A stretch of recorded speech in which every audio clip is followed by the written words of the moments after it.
The red warning lights painted everything in blood as walked down the corridor. His boots made sharp sounds on the metal floor of the prison ship. He had been working on the Meridian's edge for 3 years now, but today felt different. Today he was transporting the most dangerous prisoner they had ever caught. "Officer Park," the captain's voice crackled through his radio.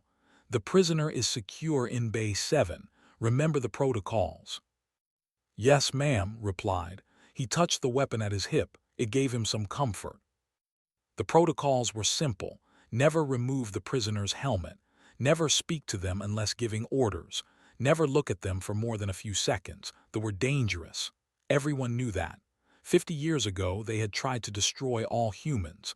The war had killed millions. His own grandfather had died fighting them. He met his team outside the prisoner bay. Was young, barely 22, with nervous hands that kept checking his equipment. Wu Bin was older, calm, with scars on his face from the border conflicts. They both nodded at. "Let's get this done quickly," said. 3 days to the penal colony. We follow the rules and everything will be fine." They entered the bay. The prisoner sat in the center, locked in a chair that was bolted to the floor. Heavy chains connected to metal cuffs on her arms and legs, but what really kept her contained was the suit. It covered every part of her body, thick white material that looked like armor. The helmet was sealed tight, with a dark visor that hid her face. The file said her designation was Subject V-447. The file said she had destroyed 3 human settlements. The file said she was extremely dangerous. The file didn't say much else. "On your feet," ordered. The prisoner stood slowly. She was tall, maybe 6 feet. She moved smoothly despite the chains, felt his skin crawl. There was something about the way she held herself, not like an animal, not like a monster, like a person who was very, very tired. "We're moving you to transport cell 12, he continued. "You will walk between us. You will not speak. You will not resist. Do you understand?" The helmet tilted slightly, a nod. They began the long walk through the ship. Other crew members stopped to watch as they passed. Some looked afraid, others looked angry. One young technician actually spit on the floor after they walked by, said nothing. He understood the hate. The had earned it. They were halfway to the transport cell when the ship suddenly shook, grabbed the wall to steady himself. The lights flickered. An alarm started screaming. "What's happening?" shouted. The captain's voice came through the radio, tense and quick. "Solar flare activity. Multiple flares. All personnel secure positions. This is not a drill." The ship shook again, harder this time. Sparks burst from a panel on the ceiling. Wu Bin pulled back just before burning metal fell where he had been standing. "We need to get her secured," said. "Move faster." But the ship had other ideas. Another massive shake threw them all to the floor. His head hit the wall. His vision went white for a second. When it cleared, he saw the prisoner on her knees, her chains rattling. The lights were going crazy now, flashing on and off. Then he heard it, a hissing sound, air escaping. The prisoner's helmet, the seal had cracked. "No, no, no," scrambled to his feet. The protocols were clear. If the environmental suit failed, the prisoner could contaminate the ship, or the ship's atmosphere could kill the prisoner. Either way, it was bad. He rushed forward as another shake hit the ship. The prisoner fell sideways. Her helmet twisted, and the seal broke completely. The helmet slipped off her head and clattered across the floor. Froze. He had expected a monster. The propaganda films showed with huge insect eyes, with mandibles that could tear through metal, with bodies that barely looked alive. He had expected something from a nightmare. What he saw instead was a face. She had large eyes, yes. They were compound and multifaceted, catching the emergency lights in strange ways. Her skin had a slight sheen to it, almost like she was covered in very fine scales. Her head was more oval than human, and her ears were different, more like small ridges along the sides of her skull. But it was her expression that stopped his heart. She looked terrified. Her mouth opened and he could see it was more human than insect. She was gasping for air. Her eyes, those strange, beautiful eyes, were wide with fear. She looked up at him, and in that moment saw something he never expected to see in a. He saw a person. Not a monster, not a thing. A person who was afraid, a person who was in pain, a person who was looking at him with desperate hope, like maybe he would help her instead of hurt her. Their eyes met. The moment stretched, everything else faded away. The alarms, the shaking ship, and Wu Bin shouting behind him, all of it disappeared. He saw her, really saw her. And something inside him cracked. Officer Park, Wu Bin grabbed his arm. The helmet, get the helmet back on. Blinked, the world rushed back. He grabbed the helmet from the floor and moved to the prisoner. She didn't fight him. She just kept looking at him with those eyes. He fitted the helmet back onto her head and sealed it. The hissing stopped. "Is she okay?" asked. "Did she contaminate anything?" "I don't know," said. His voice sounded strange to his own ears. "Get her to the cell, quickly." They finished the transport. The prisoner went into her cell without any trouble. The door sealed. The locks engaged. Stood there staring at the door for a long time. "Sir," touched his shoulder. "Are you all right? You should get checked by medical. You had direct visual contact." "I'm fine," said automatically. But he wasn't fine. His hands were shaking. His mind was racing. He had looked into her eyes and he had seen fear. He had seen intelligence. He had seen something that made him question everything he thought he knew. There were monsters, everyone said so. The law said so. The war proved it. But that face, that expression, that fear, that was human. How could a monster look so human? Went to his quarters that night and sat in the dark. He tried to write his report. The words wouldn't come. How could he describe what he had seen? How could he put into official language the way his entire understanding of the universe had shifted in that single moment? He finally wrote, "Prisoner's environmental suit failed temporarily due to solar flare damage. Suit was resealed. No contamination detected. No issues to report." But as he lay in his bunk, staring at the ceiling, knew he was lying. There was an issue, a big one. He couldn't stop seeing her eyes. And he couldn't stop wondering who she really was. Couldn't sleep. Every time he closed his eyes, he saw her face. Those compound eyes filled with fear, that expression of desperate hope, it haunted him like a ghost. 3 days had passed since the helmet incident. He had filed his report. The captain had accepted it without questions. Everything should have gone back to normal, but nothing felt normal anymore. He sat in the mess hall, pushing food around his plate. His friend Wu sat down across from him with a tray of coffee. "You look terrible," Wu said. She was the ship's communication officer, small and sharp-eyed, with short black hair and a habit of noticing everything. "Haven't been sleeping." "I'm fine," lied. "You've said that a lot lately." Wu sipped her coffee. "Is it about the prisoner?" Looked up quickly. "What do you mean?" "You've been different since the transport. Quieter, distracted." Wu leaned forward. "We've been friends for 5 years. I know when something is bothering you." He wanted to tell her, wanted to share the confusion that was eating him alive. But what could he say? That he thought maybe the enemy wasn't really the enemy. That he had seen humanity in a, people would think he was crazy. Or worse, a traitor. "It's nothing," he said, "just tired." Wu didn't look convinced, but she didn't push. She knew him well enough to know when to wait. That night made a decision. He needed to know more. He needed to understand who the prisoner really was. He went to his terminal and accessed the prisoner files. Subject V447. Age unknown, species. Crimes, destruction of human settlements on 3 border worlds. Casualties, estimated 200 civilians. Threat level, extreme. But the details were thin. No background information. No capture report. No witness statements. Just the basic facts and the designation number. Dug deeper. He used his security clearance to access secondary files. That's when he found something strange. Buried in the metadata was a name, not a designation number, an actual name.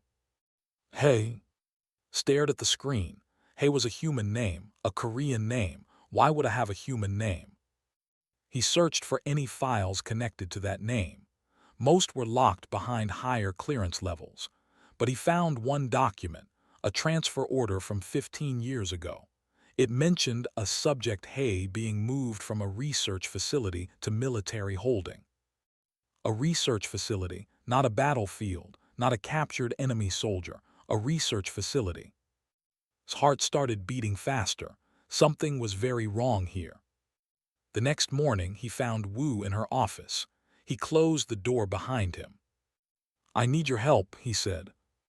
She looked up from her screens. "What kind of help?" "The kind that might get us both in trouble." Wu studied his face for a long moment. Then she smiled slightly. "Now you have my attention." Told her everything, the helmet slipping, the face he had seen, the name he had found, the missing information in the files. Wu listened without interrupting. When he finished, she was quiet for a while. "You're asking me to hack into classified military files," she said finally. "Yes. That's a court-martial offense." "I know." "Why?" Wu asked. "Why does this matter so much to you?" Thought about that question. Why did it matter? He could just do his job, transport the prisoner, forget what he saw, go back to his normal life. But he kept seeing those eyes. "Because I think we're wrong about her," he said quietly. "And if we're wrong about her, what else are we wrong about?" Wu considered this. Then she turned to her terminal. "This will take time, and we have to be careful if anyone finds out." "I understand." It took 2 days. Wu worked during her off hours, carefully bypassing security protocols. Helped when he could, but mostly he waited. The waiting was torture. Finally, Wu called him to her quarters late at night. "You need to see this," she said. Her face was pale. The files she had found were marked with the highest classification levels. Project Chimera, they were called. Read through them with growing horror. Hay had been found as an infant during the war. She wasn't fully human. She was something in between, a hybrid. The military had created a program to study her, to raise her, to see if she could be useful. They had kept her in laboratories, tested her, trained her. The reports were clinical and cold. They talked about her like she was an object, a thing to be used. When she was 16, they started training her for combat. They wanted to use her as a weapon, send her to worlds to gather intelligence, or to human worlds too. Couldn't finish reading that part. But Hay had refused. The reports said she became uncooperative. She wouldn't fight, wouldn't kill, wouldn't be the weapon they wanted. So they had made her into something else, a criminal, a scapegoat. The settlement destruction she was accused of. The reports suggested they were false flag operations, attacks carried out by coalition forces but blamed on terrorists, and Hay had been the perfect suspect, a hybrid that both sides would hate, someone they could point to and say, "See, the enemy is evil, the war must continue." "This can't be real," whispered. "The coalition wouldn't do this, we're the good guys." "Are we?" Wu asked softly. Felt sick. Everything he believed, everything he had fought for, everything he thought was true. It was all built on lies. That night he did something incredibly stupid. He went to the prisoner bay. He used his security codes to access the cell's communication system. His hands shook as he activated the microphone. "Hey," he said quietly. For a long moment there was no response. Then a voice came through the speakers. It was soft, feminine, with a slight accent that made some words sound almost musical. "You know my name." His breath caught. "I found your files, the real ones." Another long pause. "Then you know what I am." "I know what they did to you." "Why are you talking to me?" Hay asked. "You're supposed to hate me. Everyone hates me. I'm the monster that proves the war is necessary." I don't think you're a monster, said. The words came out before he could stop them. I saw your face. When your helmet slipped, you were afraid. Monsters don't feel fear like that. He heard something that might have been a laugh, or maybe a sob. I've been afraid my whole life, Officer Park. Afraid of humans who raised me but never loved me. Afraid of who would kill me for being part human. Afraid of what I am. Afraid of what they'll do to me. The penal colony said, that's where we're taking you. It's not a prison, Hay said quietly. It's where they get rid of mistakes, people like me. Hybrids who didn't work out, we go there and we disappear. Clean and quiet, no witnesses, no evidence. Closed his eyes. How many others are there? I don't know, dozens maybe. They kept us separated. He should have walked away right then. Should have forgotten this conversation. Should have done his duty and delivered her to her death. But he kept seeing her eyes. I'm sorry, he said. I'm so sorry for what they did to you. Why are you sorry? You didn't do it. But I was part of the system that allowed it. I believed the lies I never questioned. Opened his eyes. I'm questioning now. It's too late for questions, Hay said. We arrive at the colony in 12 hours. Stood there in the dark corridor, listening to the quiet breathing coming through the speakers. His whole world had shifted. Everything he thought he knew was wrong, and he had a choice to make. Follow orders, deliver her to death, go back to his normal life. Or do something that would change everything. Hey, he said slowly, what if I told you there might be another way? The breathing stopped. What do you mean? I mean, took a deep breath. I mean I'm not sure yet, but I'm going to figure it out. He disconnected the communication and walked back to his quarters. His mind was racing. He had no plan, no idea what to do, just a growing certainty that he couldn't let this happen. He had seen her face, and that moment had changed him. Now he had to decide how far he was willing to go. Found Wu in the engine room at dawn. She was talking with Dong, the head engineer. When she saw his face, she knew immediately that something had changed. We need to talk, said, all of us, somewhere private. Dong was an old man, nearly 60, with gray hair and hands stained with engine grease. He had lost his daughter in the war. Everyone on the ship knew his story. He looked at with tired eyes. This about the prisoner? He asked. Blinked, how did you know? I'm old, not stupid, Dong said. Wu's been accessing classified files. You've been acting strange. And yesterday you talked to the prisoner through the communication system. You think the ship's AI doesn't log everything. His heart sank. Are you going to report me? Dong was quiet for a moment. Then he wiped his hands on a rag. Depends on what you're planning. Let's talk. They met in a storage room deep in the ship. Wu sealed the door and activated a jamming device. We have maybe 20 minutes before MARA notices the signal interference, she said, referring to the ship's AI. Told them everything. The files, the conversation with Hay, the truth about the penal colony. When he finished, Dong sat heavily on a crate. They've been killing hybrids, the old engineer said slowly, using them for false flag attacks, keeping the war alive. Yes, said. My daughter died in one of those settlement attacks, Dong continued.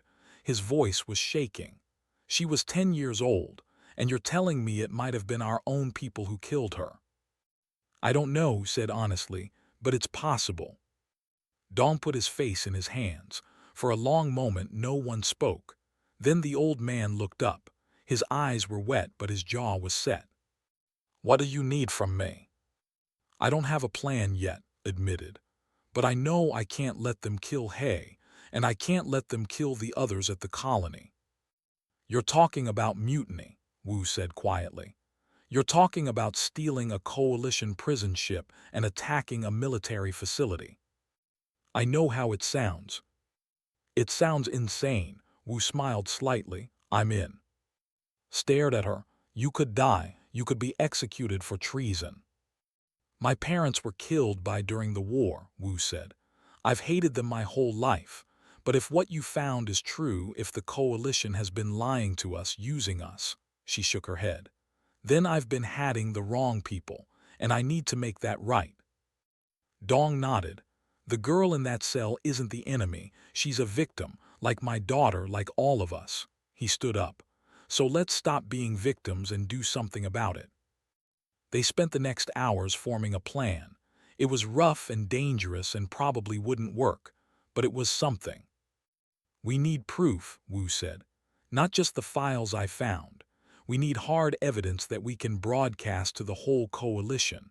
Otherwise, they'll just hunt us down and call us traitors. The ship's data core said. It has complete records of everything. Orders, communications, classified operations. If we download everything before we run, we can expose them. MARA won't let you access the core without authorization, Dong pointed out. Can you distract her? Asked. Create some kind of system malfunction. Dong thought about it.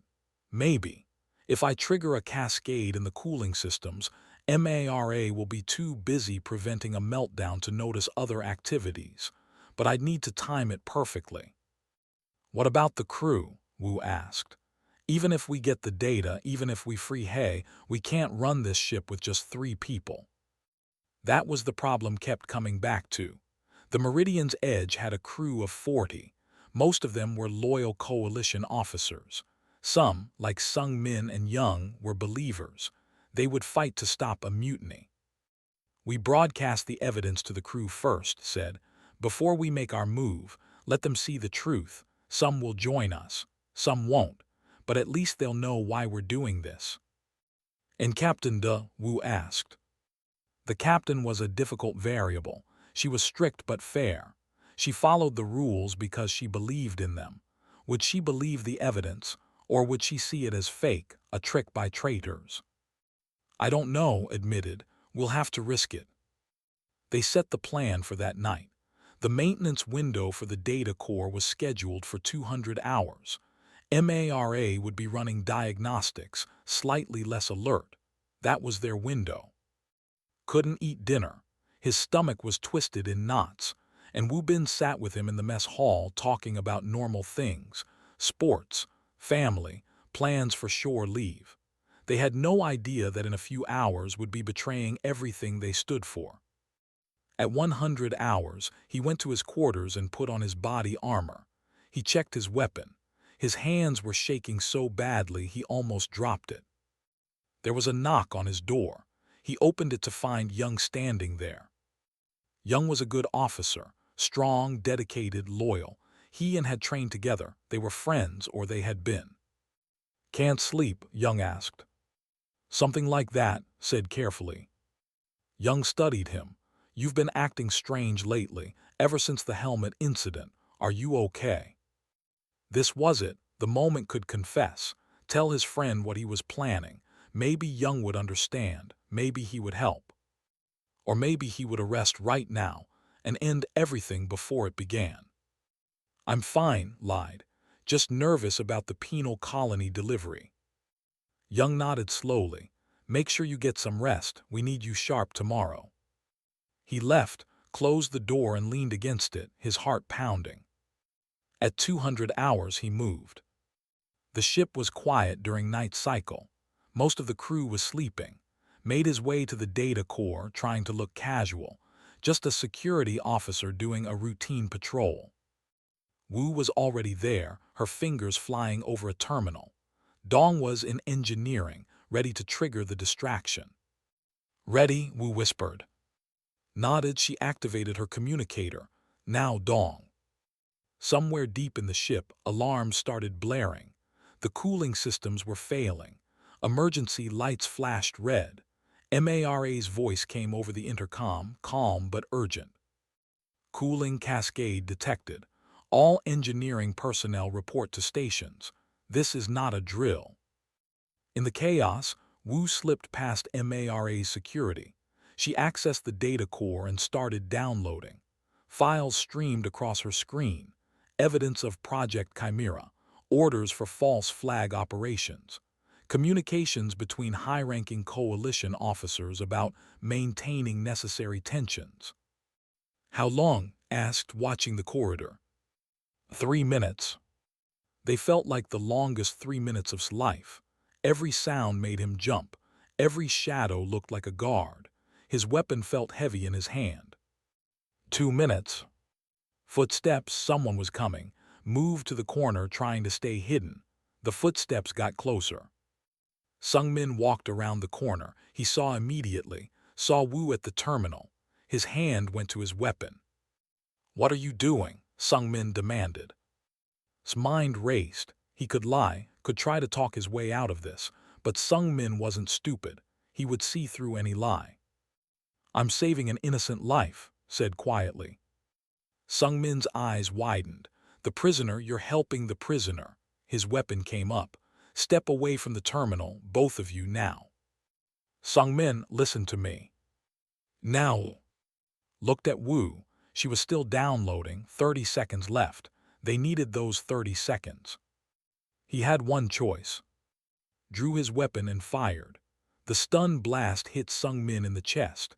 The other officer fell, unconscious before he hit the ground. Stared at what he had done. He had just attacked a fellow officer, a friend. There was no going back now. "Download complete," Wu said. She pulled the data chip and tucked it into her pocket. "We have to move." Alarms started screaming. Different alarms, security alarms. MARA's voice came over the intercom. "Security breach in data core. Officer Sungmin is down. All security personnel respond." "Run," said. They ran. Behind them, the ship came alive with angry voices and pounding feet. Had crossed the line. He was a criminal now, a traitor. But as they raced toward the detention level, where Hay waited in her cell, felt something unexpected. He felt free. For the first time in his life, he was doing what he knew was right instead of what he was told was right. And there was no going back. The ship was in chaos. Security teams were moving through the corridors, searching for Wu. Captain Des' voice rang through the intercom, sharp and angry. "Officer Park, this is your captain. Surrender immediately. Whatever you think you're doing, it's not too late to stop." But it was too late, knew that. He had fired on a fellow officer. He had stolen classified data. He had committed himself to a path that could only end in freedom or death. Dong met them at a junction. "Engineering is locked down. I've got maybe 10 minutes before they override my access." "That's enough," said. "We just need to reach the detention level." They moved fast, taking service corridors and maintenance shafts. Wu had memorized the ship's layout years ago. She led them through paths that security wouldn't think to cover. But they couldn't avoid everyone. Young stepped out in front of them, his weapon raised. Behind him were Wu Bin. All three looked shocked and betrayed. Young's voice cracked. "What are you doing? They're saying you attacked Sungmin. They're saying you're helping the—" "It's not what you think," said, his own weapon lowered. He didn't want to fight these men. They were his friends. "Then explain it to me," Young demanded. "Make me understand why you're throwing your life away for a monster." Looked at Wu. She nodded and pulled out a small device. "MARA," she said. "Authorization Wu 77 Alpha. Broadcast file package Chimera to all crew stations. Audio and visual." "Acknowledged," MARA's neutral voice responded. Screens throughout the ship came to life. In the corridors, in the mess hall, in quarters and engine rooms and the bridge. Every screen showed the same thing. Files from Project Chimera. Videos of children in laboratories. Audio recordings of coalition officers discussing false flag operations. Documents ordering the elimination of hybrid subjects. And pictures. Dozens of pictures of young hybrids like Hay. Some looked more human. Some looked more. All of them looked scared. Young's weapon wavered as he watched his screen. His face went pale. Wu Bin actually stepped backward, shaking his head. "No," Wu Bin whispered. "This can't be real." "My sister died in the settlement attacks," said, his voice shaking. Are you telling me our own people did it? I'm telling you we've been lied to, said. The prisoner in that cell isn't a terrorist, she's a victim, and there are more like her at the penal colony. They're going to kill them all to hide the evidence. Young was breathing hard. His weapon was still pointed at, but his hand was shaking. How do I know this is real? How do I know you didn't fake this? You know me, said quietly. You know I wouldn't lie about something like this. Look at the files, really look at them, then decide. For a long moment they all stood there. The broadcast continued playing. Testimony from scientists who worked on the project, orders with Captain D's signature, evidence that went all the way to the top of the coalition command. Finally, Young lowered his weapon. What do you need? Felt relief wash over him. Help us free Hay, help us get to the penal colony. You're talking about mutiny, Young said. Yes. Spoke up, count me in. If they killed my sister to keep a war going, then I'm done following their orders. Wu Bin nodded slowly. My family trusted the coalition, but this... He looked at the screen where a young hybrid child was crying in a laboratory. This is evil. They moved together toward the detention level. More crew members saw them coming. Some raised weapons, but others had seen the broadcast. Others were questioning. The ship was splitting apart, crew against crew. They reached Hay's cell, entered the access code. The door hissed open. She stood in the center of the cell, still wearing her environmental suit. Her helmet was on, hiding her face. She didn't move as they entered. Hay said, "We're getting you out of here." Why? Her voice came through the helmet speakers, quiet and confused. Why would you risk everything for me? Because it's the right thing to do. She reached up and unsealed her helmet. It came off slowly. Her face was exactly as remembered. Those large compound eyes, that expression of careful hope. She looked at each of them, studying their faces. There are others, she said. At the colony, dozens of us. If you're really going to do this, you have to save them too. That's the plan, Wu said. It's a suicide mission, Hay said. The colony has defenses, ships, weapons. You'll never make it. You let us worry about that, Dong said. He handed her a weapon. Can you fight? Hay took the gun. Her fingers moved over it with practiced ease. They trained me to be a weapon. I refused to use it for them, but for this, she looked at, for this I'll fight. They moved toward the bridge. More crew members joined them along the way. The broadcast had worked. Not everyone believed it. Not everyone was willing to mutiny. But enough did, enough were. Captain Da was waiting for them on the bridge. She had barricaded herself inside with the loyalist crew. Her face appeared on a screen outside the sealed door. Officer Park, she said coldly, this is your last chance, stand down. Captain, you've seen the evidence, said. You know what they've been doing, you know it's wrong. What I know is that you've committed treason, Da replied. Those files could be faked, rebel propaganda. I have my orders and I will follow them. Even if those orders mean murdering innocent people. Da's face hardened. I've called for coalition reinforcements. They'll be here within the hour. You won't escape. Dong stepped forward. Captain, I've been in the coalition military for 40 years. I've bled for this uniform, but I won't be part of genocide. I'm taking engineering offline. You want to stop us, you do it without engines. He pulled out a device and pressed a button. Throughout the ship, the engines went quiet. The background hum that everyone was so used to disappeared. You old fool, Da hissed. You've doomed us all. No, Dong said. I've given us a chance.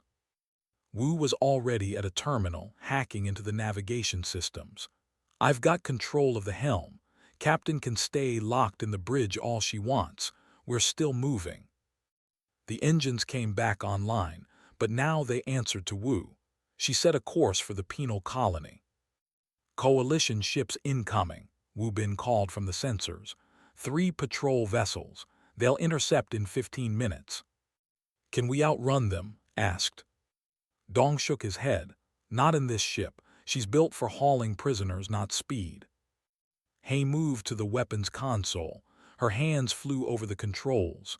I know this system. I know their tactics. If you trust me, I can help. Young looked at Hay. Those compound eyes stared back at him, waiting. Do it, said. The coalition ships came in fast and angry. They fired warning shots first, trying to force the Meridian's edge to stop. When that didn't work, they opened up with real weapons. The prison ship rocked as shots hit the shields. Hera turned fire, not to destroy but to disable. She targeted engines and weapon systems, buying them time. They're calling for backup, Wu reported. The whole sector is going to be after us soon. How long to the colony? Asked. 8 minutes. It was the longest 8 minutes of life. The ship shook constantly from impacts. Sparks flew from damaged systems. Smoke filled some corridors. They lost 2 crew members when a blast breached the hull in Section 7. But they kept moving. The penal colony appeared ahead. It was a dark station orbiting a dead moon. No windows. No lights except for a few running lamps. It looked like a tomb.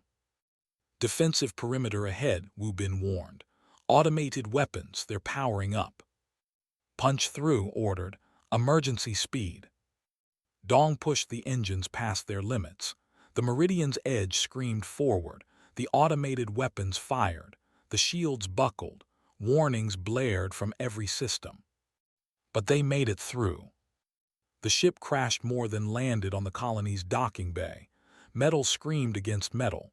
Systems failed. The lights went out, then emergency lights kicked in. Picked himself up from the floor. His head was bleeding. His ears were ringing. But they were down. Everyone alive, he called. Voices answered, hurt, scared, but alive. Hay stood next to him, her weapon ready. The guards will be coming. We need to move fast. Looked at his team, his crew, his friends who had chosen to follow him into this insanity. Let's go save some lives, he said. The colony guards were ready for them, and his team had barely stepped off the damaged ship when energy blasts lit up the docking bay. They scattered, taking cover behind cargo containers and support pillars. How many? Young shouted over the weapon fire.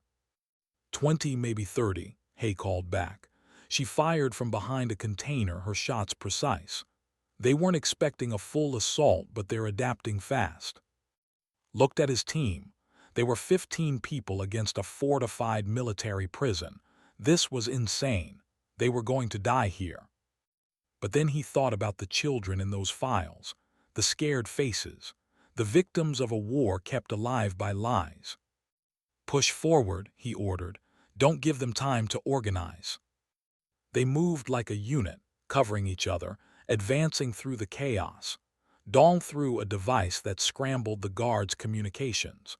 Wu hacked into the colony's door systems, opening passages and sealing others to confuse the enemy. Went down with a shot to the leg. Wu Bin dragged him to cover and kept fighting. They were getting hurt, bleeding, but they kept moving. Hay led them through corridors she had memorized from her captivity. She knew the layout better than the guards did. They reached the detention level in less than 10 minutes. The cells were sealed behind a heavy security door. Wu worked on the lock while the others held off the pursuing guards. Energy blasts hit the walls around them. The air smelled like burnt metal and fear. Almost got it, Wu muttered. Come on, come on. The door hissed open. Behind it were rows of cells, and in those cells were people. No, not people, hybrids like Hay. Some looked mostly human with just slight differences. Others looked more alien. All of them were thin, scared, wearing the same white containment suits. We're here to free you, shouted. Everyone out now. They hesitated.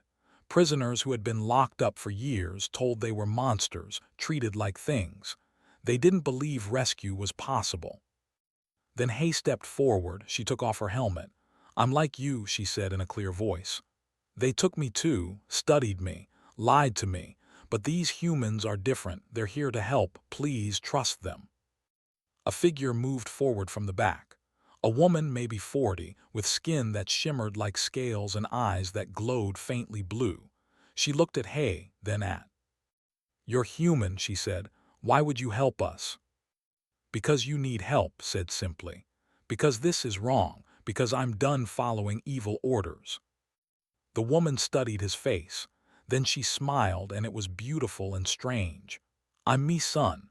I've been organizing the prisoners. If you're really doing this, we'll fight with you." The cells opened.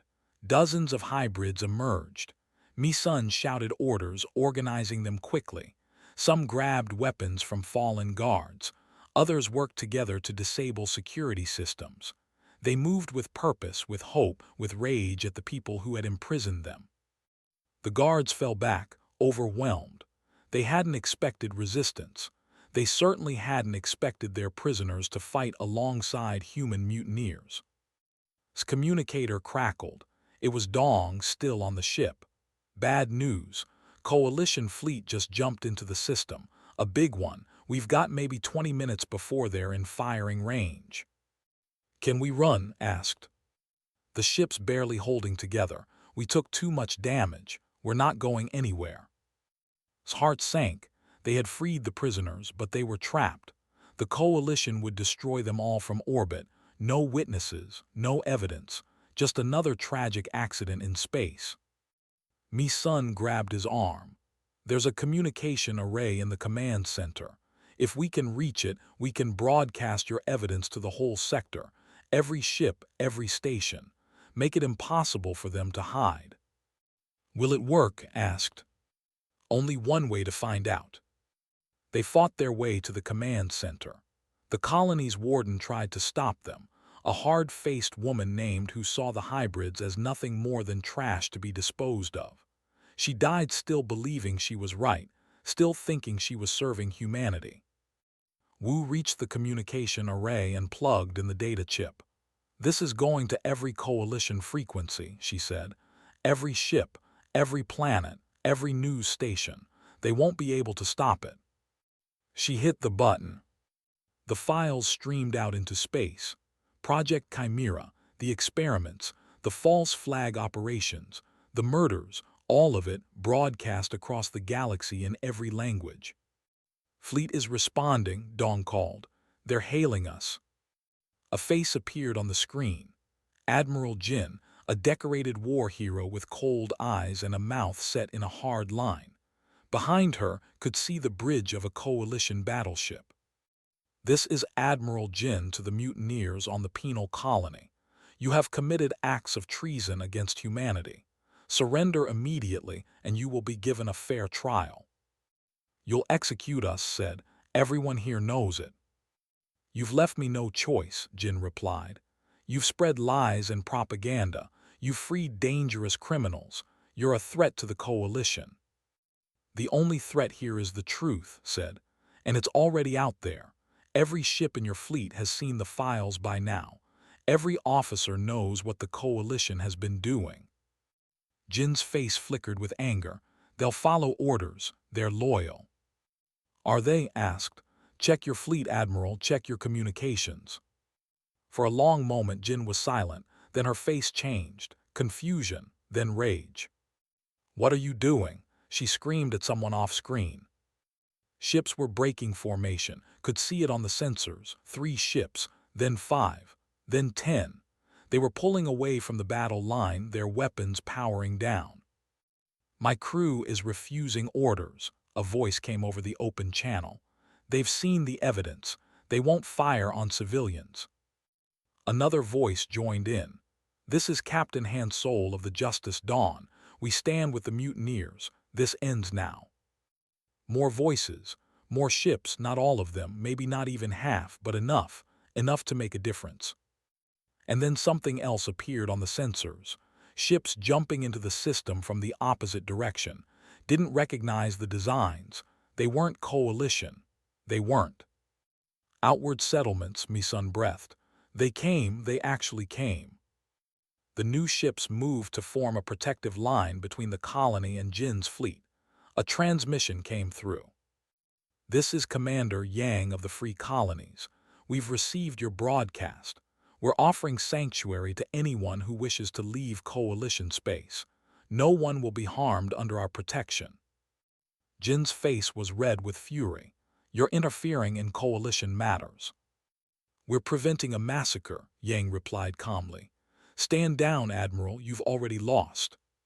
For a moment, thought Jin would attack anyway.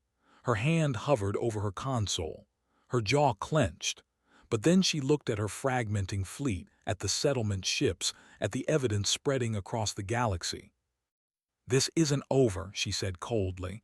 "The Coalition will remember this, all of you." Her transmission cut off. Her fleet began to withdraw except for the ships that had. Those ships joined the settlement vessels, their crews making their choice clear. Sat down heavily. They had done it. Somehow, impossibly, they had survived. Hay knelt beside him. Her hand touched his shoulder, warm and gentle. "Thank you," she said quietly, "for seeing me as a person, for risking everything." "I just did what was right," said. "That's more than most people would do." 6 months later stood on a cliff overlooking the settlement. It had grown fast, built by human and hybrid hands working together. Ships came every day now, bringing refugees, idealists, people tired of the old lies. The buildings mixed human and designs in ways that shouldn't work but somehow did. Gardens grew using both earth and alien plants. Children played in the streets, some human, some hybrid, some from species that had just joined the growing alliance. Hay walked up beside him. She was different now, confident, happy. She had become a voice for hybrid rights, speaking at gatherings, organizing communities, building a future. "The Coalition is falling apart," she said. "The evidence caused massive protests. They've arrested half the high command. The segregation laws are being challenged in every court." "Good," said. "It's about time." "Do you regret it?" Hay asked. She looked at him with those beautiful compound eyes. "Everything you lost." Thought about his old life, his career, his certainty, his belief that he was serving something good and pure. All of it was gone. "I lost a comfortable lie," he said, "but I found something real, something worth fighting for." Down in the settlement, someone was playing music, human instruments mixed with sound makers. The melody was strange but beautiful. "When my helmet slipped," Hay said softly, "I thought it was the end. I thought you would see my face and hate me even more. Instead you saw me as a person, and that changed everything." Smiled. "That moment changed me too. I saw your fear, your hope, and I realized that we're not so different after all. Human, hybrid, we all feel, we all hurt, we all want to live." A ship landed in the distance. More refugees, more people looking for a place where they could be themselves without fear. "The war isn't over," Hay said. "Jin and thee are still out there, they won't give up." "No," agreed, "but they can't stop this. Can't stop people from questioning, from choosing compassion over hate, from building something better." "It started with one person making one choice," Hay said. "You chose to see me instead of a monster." "And you chose to trust me," replied. "That took courage too." They stood together on the cliff, watching the sun set over the settlement. Below them, a new world was being born, not perfect, not easy, but possible. The Coalition still existed. The Empire still existed. The old hatred still burned in many hearts. Change would come slowly, painfully, with many setbacks. But in this one place, on this one world, humans and hybrids and aliens worked side by side. They shared food. They shared stories. They shared hope. And that was a beginning. Had every law to save one person. But in saving her, he had helped plant the seeds of something much bigger. A future where the law would be written with justice instead of fear, where different species could coexist, where children wouldn't have to die for lies. "What happens now?" Hay asked. Looked at the settlement, at the people building their new lives, at the ships bringing more refugees to freedom. "Now," he said, "we keep building, we keep fighting, we keep proving that there's another way." Hay smiled. "Together." "Together." The sun dipped below the horizon. Stars began to appear in the alien sky, and in the settlement below, lights came on one by one, pushing back the darkness. It wasn't the end of the story. It was barely the beginning, but it was a good beginning, a hopeful one. And sometimes, hope is enough to start a revolution.